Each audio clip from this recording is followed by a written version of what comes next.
সাহাবীদের ঈমান আমার কাছে বড় দাবি। সাহাবীরা আমার কাছে ঈমানের দিক দিয়ে দামি হয়ে গেছে। এই জন্য পৃথিবীর মধ্যে সবচেয়ে প্রথম দামি মানুষটা হলো সিদ্দিক আকবর। আল্লাহর পয়গম্বরের পরেই যার মর্যাদা হযরত আবু বকর সিদ্দিক।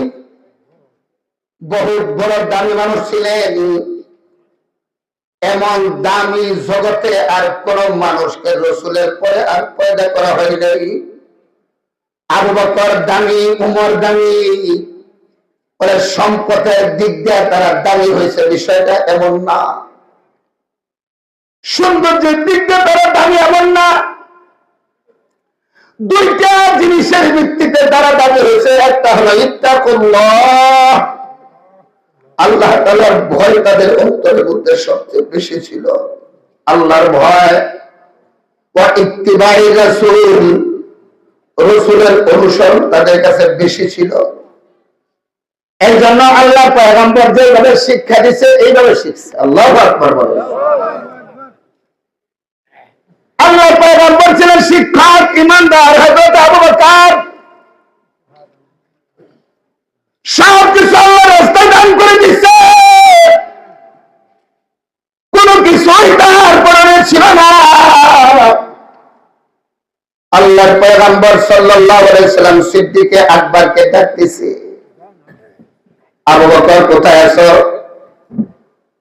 আসমানের সকল ফেরেশতাদেরকে পয়গম্বর তাকায়া তাকায়া দেখতেছেন, সব পয়গম্বরের পরনে সালার শর্ট পরে আছে। পয়গম্বর ডাক দিলেন, জিবরাইল, আসমানে কি হলো? সব ফেরেশতারা দেখি সালার শর্ট পরে বসে আছে, কারণটা কি? ডাক দেয়া বলে, নবী গো, মেহেরবানি করে আপনার জীবনের প্রথম হাতের মুসলমান হযরত আবু বকরকে একটু ডাকেন। আবু বকর কোথায় আছে একটু ডাকেন। আল্লাহ তাআলা ডাক দিলেন, ইয়া আবু বকর আইনা আনতা? আবু বকর কই?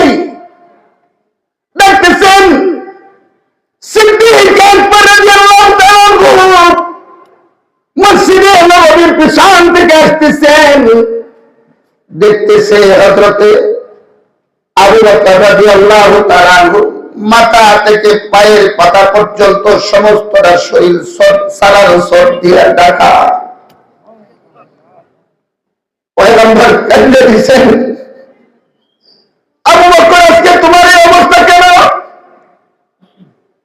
সিদ্দিক আকবর ডাকতেছেন, ওগো আল্লাহর পয়গম্বর, আপনি তো বয়ান করেছেন যারা দুনিয়াতে সবচেয়ে সুখে আছে, শান্তিতে আছে, আল্লাহ তাআলা তাদের প্রতি নারাজ।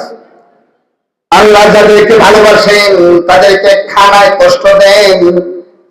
আল্লাহ যাদেরকে ভালোবাসেন তাদেরকে মুসিবতে রাখেন। আল্লাহ যাদেরকে ভালোবাসেন পরনের কাপড় দিয়ে পরীক্ষা করেন।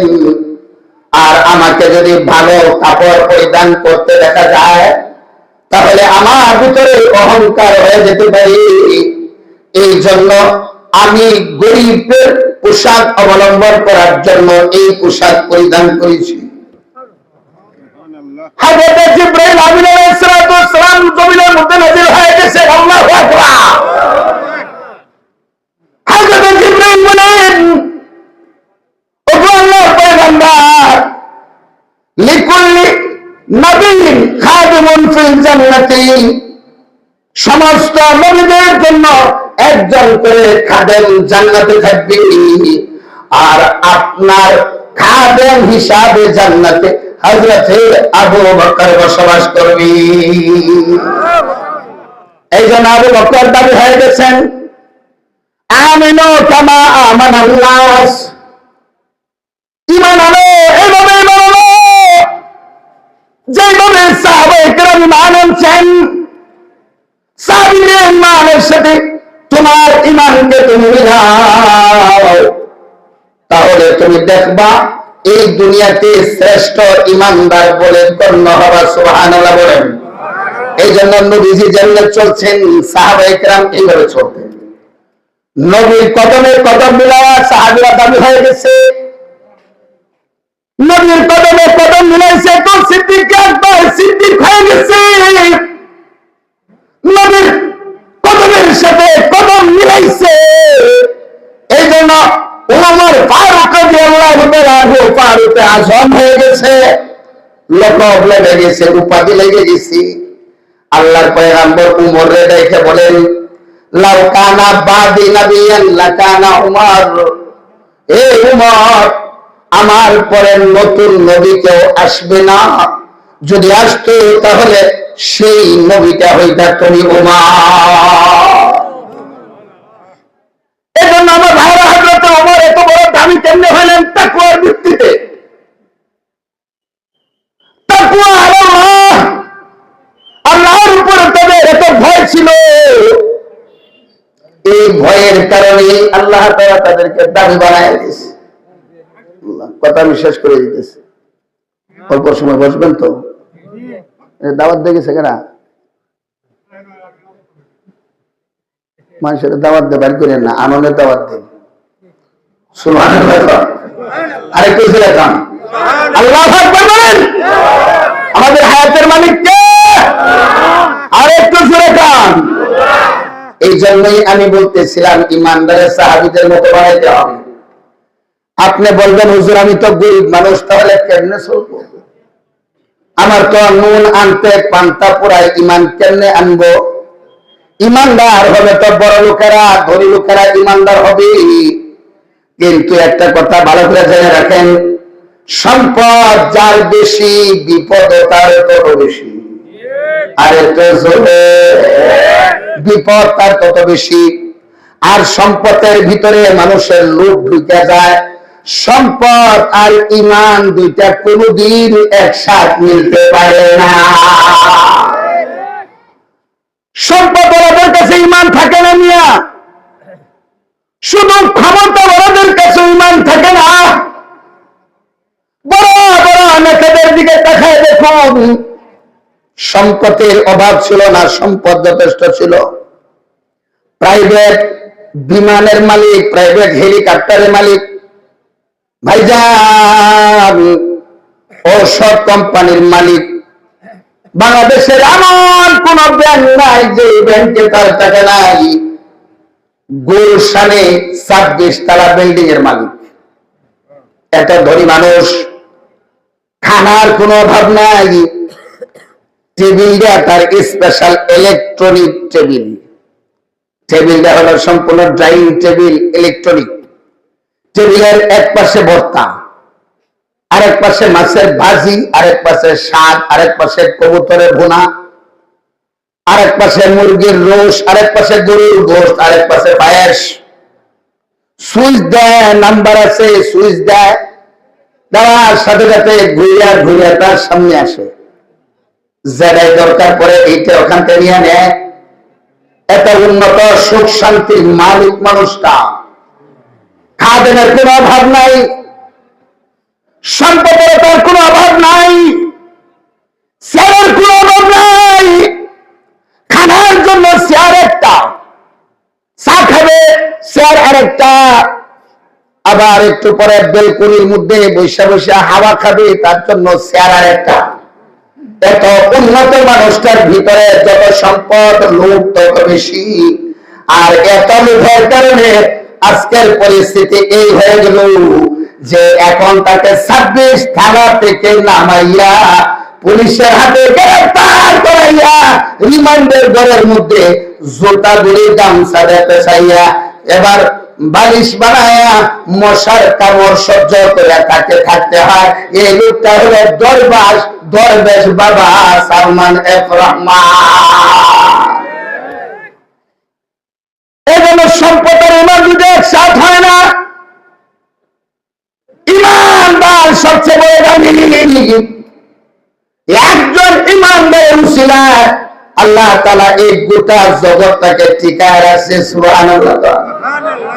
এই জন্য হযরতে উমর দানি হয়ে গেছেন বিশ্বনবীর জন্য পাগল, আশিকে রাসূল। ইমানের বলে আল্লাহর ভয়ে তো তিনি দুনিয়ার সুখ শান্তি ছেড়ে দিয়েছেন। আমাদের দেশের এমপি মন্ত্রীদের মতো না। পৃথিবীর বাদশা ছিলেন হযরত ওমর, পৃথিবীর বাদশা হযরত ওমর। তাকওয়া তার কেমন ছিল, আল্লাহর ভয় কেমন ছিল। আমরা যদি রাস্তা দিয়ে চলি, আমার নিরাপত্তার দরকার, পুলিশ সামনে পিছনে থাকে, কিন্তু হযরতে ওমর তাকওয়ার বিনিময়ে চলতেন, আল্লাহর ভয়ের বিনিময়ে চলতেন, রাস্তা দিয়ে হাঁটতেন। আর এই মানুষটাকে আল্লাহ এত দামি বানায় দিছে, জঙ্গলের হিংস্র জানোয়ার পর্যন্ত ওমরকে দাঁড়ায়া দাঁড়ায়া পাহারা দিত। বিশ্বের মানচিত্রে একটা রাষ্ট্রের নাম ইটালি। ইটালির রাজধানী হল রোম।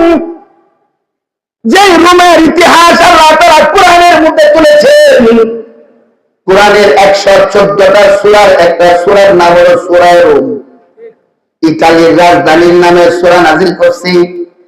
কেন করছে? ভিন্ন ইতিহাস বলার সময় নেই, শুধু এতটুকু বুঝেন, রোমের সম্রাট ছিল বাদশা হিরাক্লিয়াস।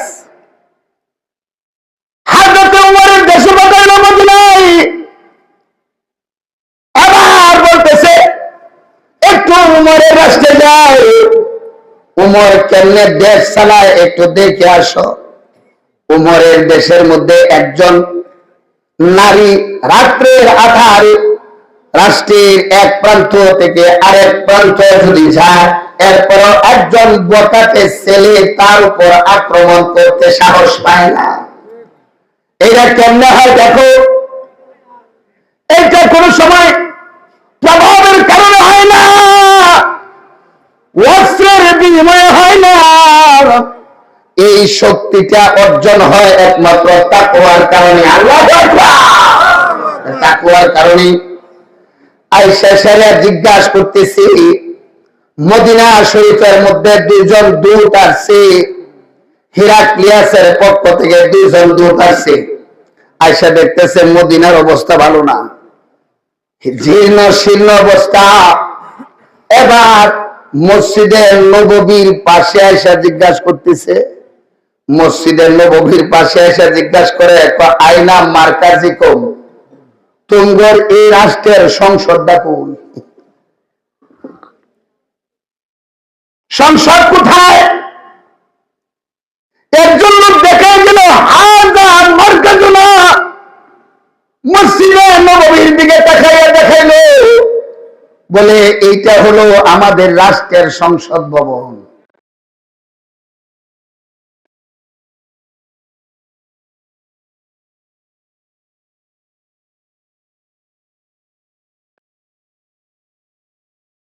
ভুঙ্গার 3 দেয়া থাক আছে, ওইখানে খেজুর গাছের কাণ্ড দিয়ে বানাইছে, বলে এইটা হলো স্পিকারের বসার আসন। তাই নাকি? হ্যাঁ, এত নামি দামি প্রেসিডেন্ট ওমর। বাদশা মনে করেছিল উমরের সংসদ মনে হয় স্বর্ণ দিয়ে বানানো, কিন্তু এসে দেখে মসজিদের নববী হলো সংসদ ভবন, মিম্বরটা হলো তার স্পিকার বসার আসন। এবার বলতেছে তাই নাকি? বলে হ্যাঁ। চতুর্দিকে তাকায়া দেখি খাজুর পাতার সারি, খাজুর পাতা। আশ্চর্য হয়ে গেছে। পিয়নরা বলতেছে আয়না আমি এরকম।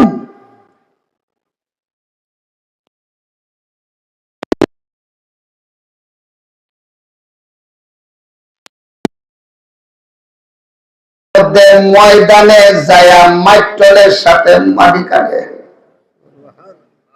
আমগর নেতা অনেক সময় খেজুর গাছে মজদুরদের সাথে কাজ করে। আমাদের নেতা নিজেই বাজারের মধ্যে যায়া পরীক্ষা করে খাদ্যের মধ্যে কোন বেতন দেয় কিনা, ব্যবসায়ী তারা খাদ্যের ওজন দেয়, ওজনে কম দেয় কিনা। বলে তাই নাকি? বলে হ্যাঁ। এই জন্যই তো তার রাষ্ট্রটা ছিল অত্যন্ত স্বর্গীয় রাষ্ট্র। ওইখানে কোনো বৈষম্য ছিল না, রাষ্ট্রের সংবিধান ছিল তাকওয়া। আল্লাহু আকবার বলেন। কাজী নজরুল ইসলাম বলেন, ইসলাম সে তো পরশমণি, ইসলাম সে তো পরশমণি, তারে কি পেয়েছি খুঁজি, পরশে তাহার ধন্য হলো যারা, তাদের ওই মোরা বুঝি। বলেছেন হযরত রাসূল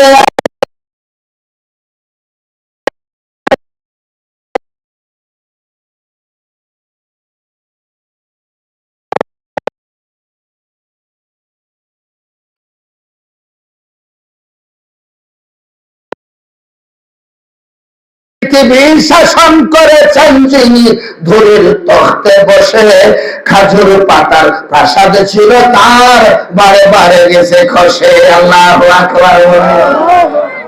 এজন্য আমার ভারত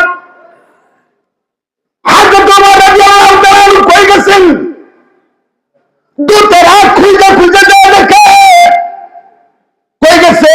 একজন বলতেছি একটু আগে তিনাকে দুধের বাজারে যাইতে দেখলাম, মনে হয় তিনি দুধের বাজারের মধ্যে দুধ পরীক্ষা করতেছে, 1 নম্বর না 2 নম্বর পরীক্ষা করতেছে। আল্লাহ, দৌড়ে দুধের বাজারে গেছে, দেখো আমার নাই। মানুষের কাছে দিকে আইনা কম কই তোমার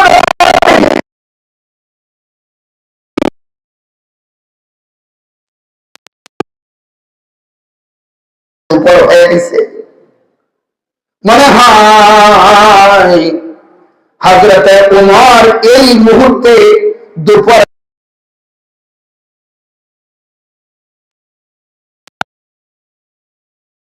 কাছে নিয়োজিত থাকে, ঘুমায় না।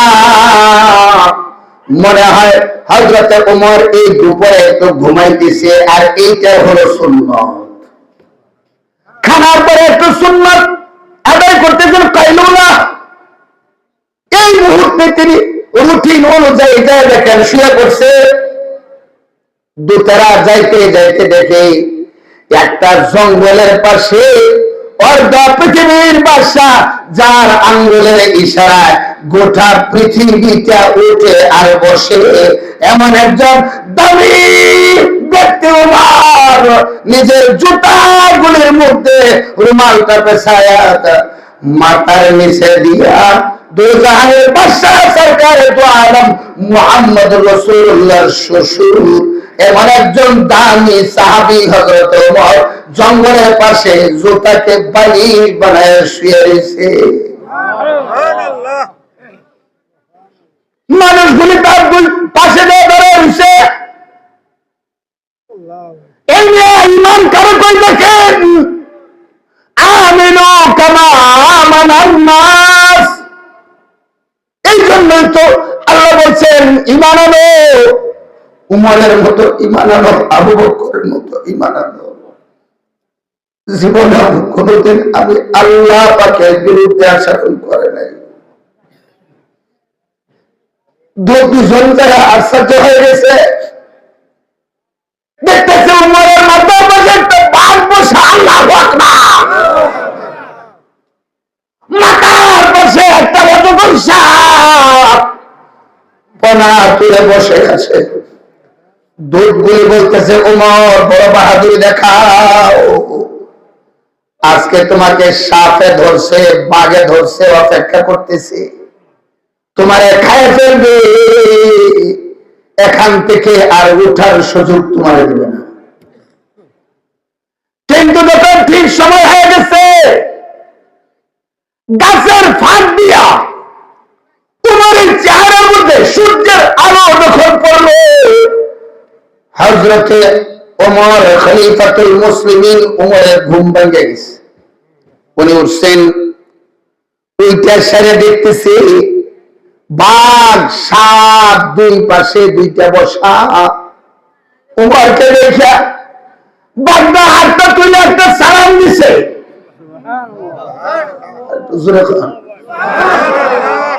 জঙ্গলের মধ্যে চলে গেছে, আর কোন পুলিশ দিয়ে পাহারা দেওয়ায় না। যারা ইমানদার, যারা মুত্তাকিন, কোন পুলিশের দরকার পড়ে না। জঙ্গলে হিংস্র জানোয়ারকে আল্লাহ তাআলা তাদেরকে পাহাড়ের ব্যবস্থা করায়। আল্লাহু আকবার। জঙ্গলের ভিতরে চলে গেল আধ্যাত্মিক জগতের শ্রেষ্ঠ রাহবার খলিফাতুল মুসলিমিন হযরত ওমর। আল্লাহ তাআলা এত যোগ্যতা দান করেছেন, একটা মানুষের মাথা থেকে নিয়ে পায়ের পাতা পর্যন্ত তাকাইলেই বুঝতে পারতেন মানুষটা 1 নাম্বার না 2 নাম্বার। মানুষগুলিরা দেখে বলতেছে, যেই তোমার রোম, তোমরা তো রোম দেশ থেকে আসছো, আমার পরীক্ষা করতে আসছো, তোমার বাদশা তোমারে পাঠাইছি আমারে হত্যা করে আমার কল্যাণে যদি তোমরা নিয়ে যাইতে পারো, তাহলে রোমের একটা ভূখণ্ড তোমাদের নামে দলিল করে দিবে।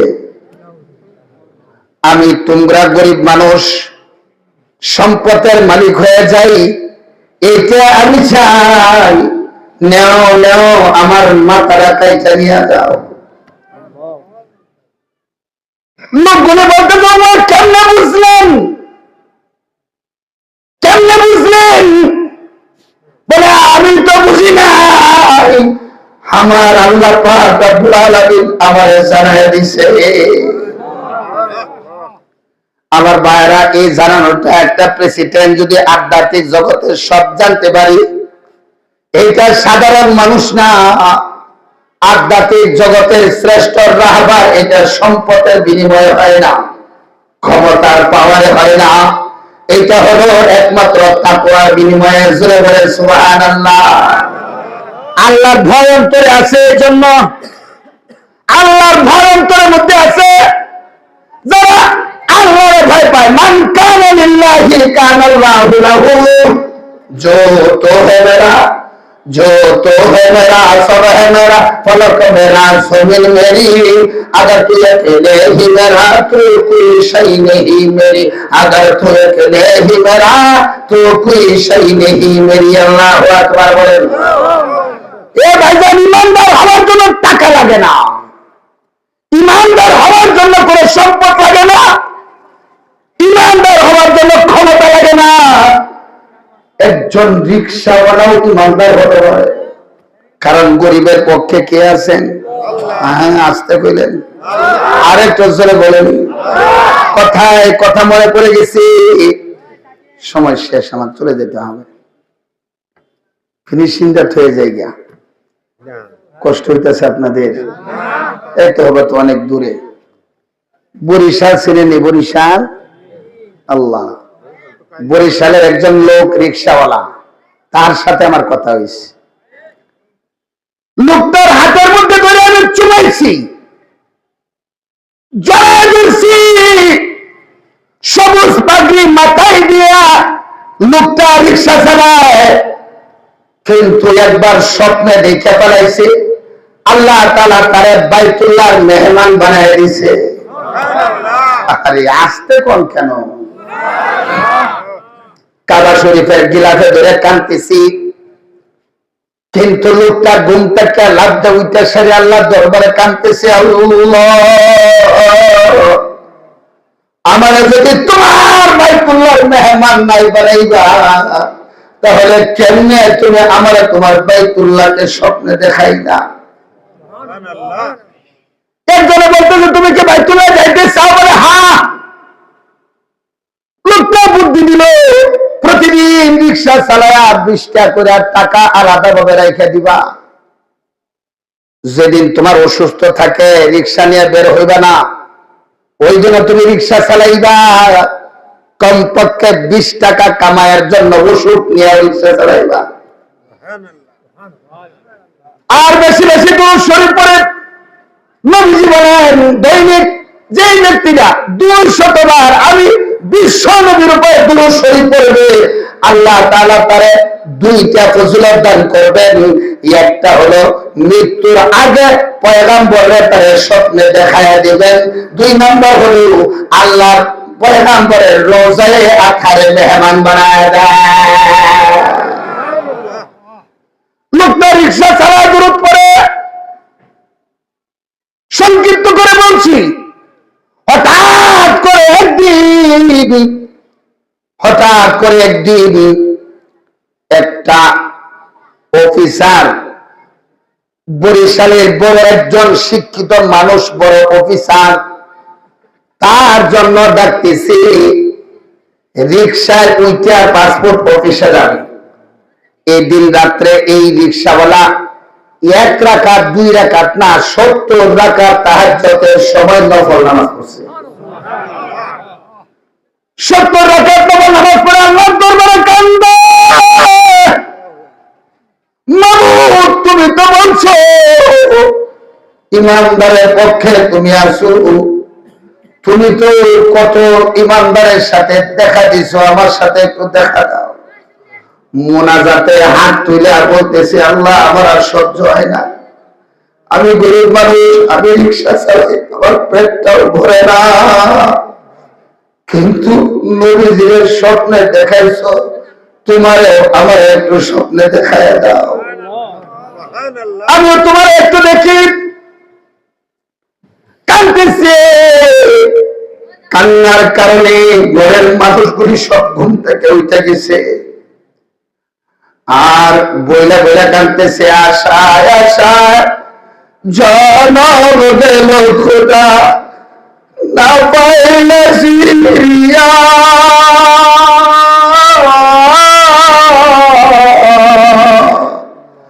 আর কত কাল থাকবো মাবুদ তোমার দিদার পানে চাইয়া, আর কত কাল থাকবো মাবুদ তোমার দিদার পানে চাইয়া, আশায় আশায় জনম গেল খোদা, না চাইলা ফিরিয়া,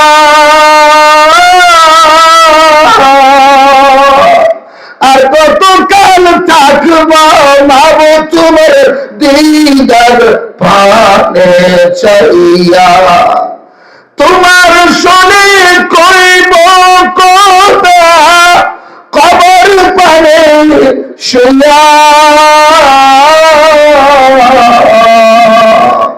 আর কত কাল থাকবো মাবুদ তোমার দিদার পানে চাইয়া, তুমি মুসার শোনে কইল কথা তোর পাহাড়ে মিয়া,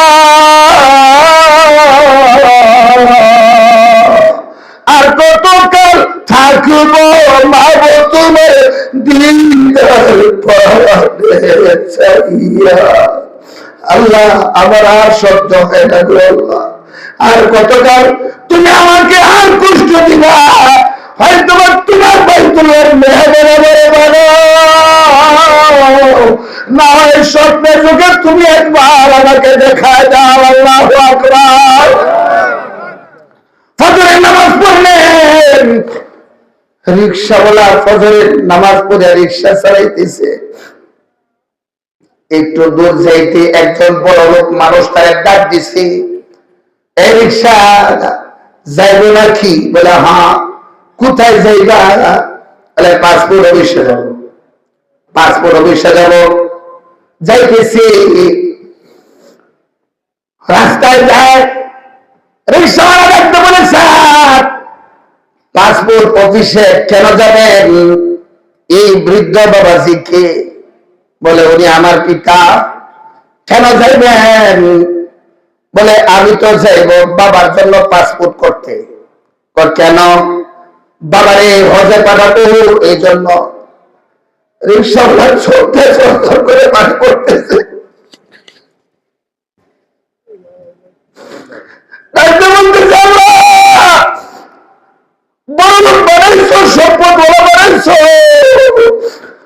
আমার রিক্সা দেয় পাসপোর্ট অফিসে যায়, পাসপোর্ট করে তোমার ঘরের মেহমান হবে। 20 টাকা করে জমা করতেছি, কবে জমা হবে? কবে আমার হজে যাওয়ার টাকা পুরা হবে আমি জানি না। এমনও তো হতে পারে টাকা পুরা হওয়ার আগে আমি দুনিয়া থেকে পড়ে যেতে পারি। ওর কথা ঠিক না বেটি? কানতেছে, সামনে নামাই দিচ্ছে, মালিক রিক্সা আমরা কাছে বলতেছে, মামা কত টাকা